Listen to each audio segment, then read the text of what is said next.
2026-27चा शैक्षणिक वर्ष कालपासून चालू झालेलं आहे आणि सध्या पाऊस तर पडलेला नाही.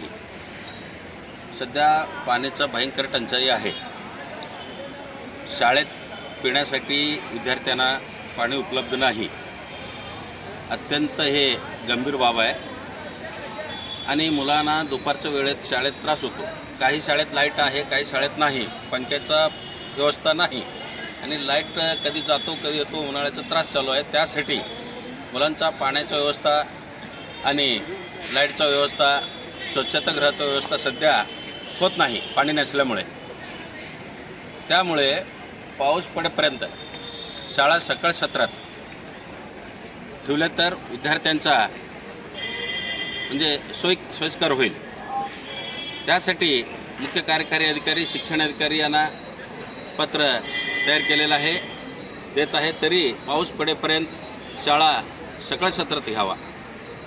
मग विद्यार्थी लवकर घरी जाईल ऊन होण्याच्या अगोदर. पाऊस पडल्यानंतर पाणीचं उपलब्ध झाल्यानंतर परत रेग्युलर जे शाळेचं वेळापत्रक आहे त्याप्रमाणे चालू करावे.